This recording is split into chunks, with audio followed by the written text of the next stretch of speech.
Sasa tukaribishe Mheshimiwa Fred Matiang'i. Kiambu hamjambo. Oyega renge.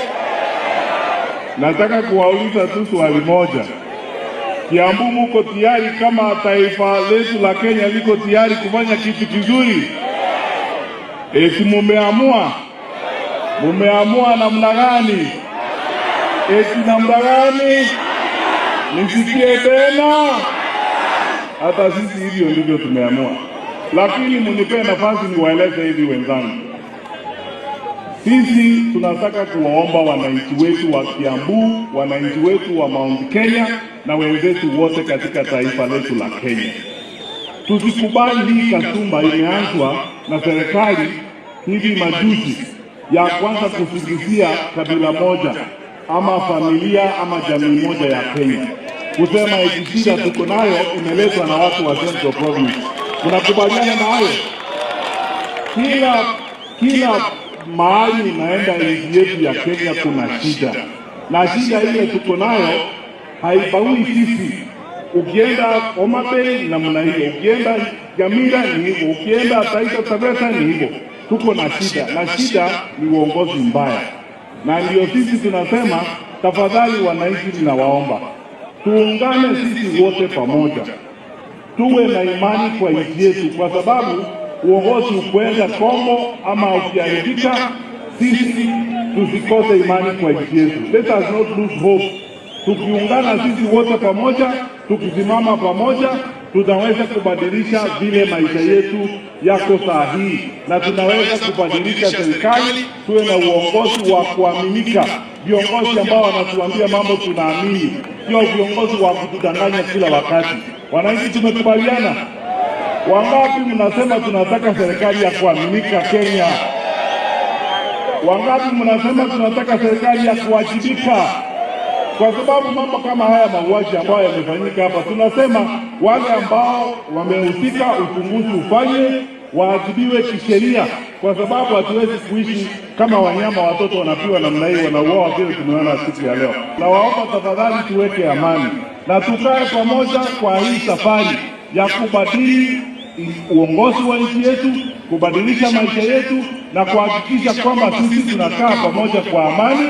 Tusisikie haya maneno ya kwanza kutugawanya sisi kwa msingi ya kikabila, kusema hawa ni kabila hii, ni kabila ingine. Hapa Kiambu, nikiangalia hapa Kiambu ni sura ya Kenya.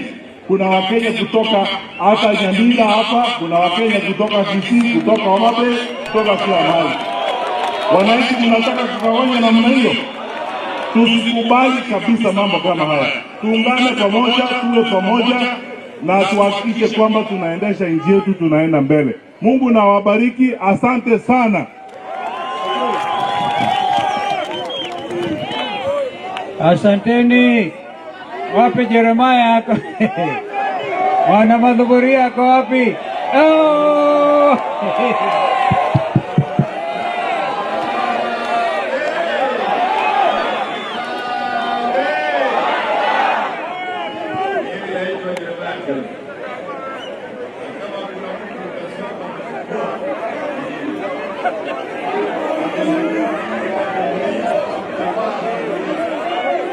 Ongeza sauti Jeremiah, ongeza sauti.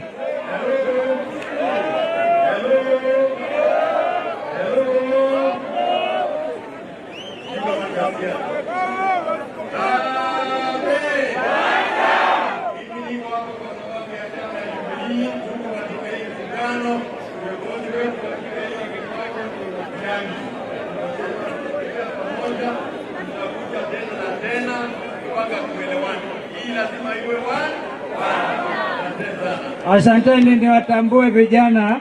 Kuna kijana Gen Z anaitwa Kamau. Huyo ameshambuliwa sana. Tuko hapa na Mheshimiwa Manjenga. Manjenga. Tuko na Mheshimiwa Mara. Mheshimiwa Senator Mara yuko hapa. Kuna Mama Jane Kitungi. kuna Honorable Odhiambo Sukari. Unasikia kweli Kenya hapa Odhiambo? Na kuna Keruga hapa, mnajua Keruga? Keruga huyu. Mheshimiwa Mbithe, kijana mdogo huyu, Mbithe ni pilot. Na Mheshimiwa Mawadhe kutoka Embakasi. Kwa hivyo tunasema asante, tutarudi.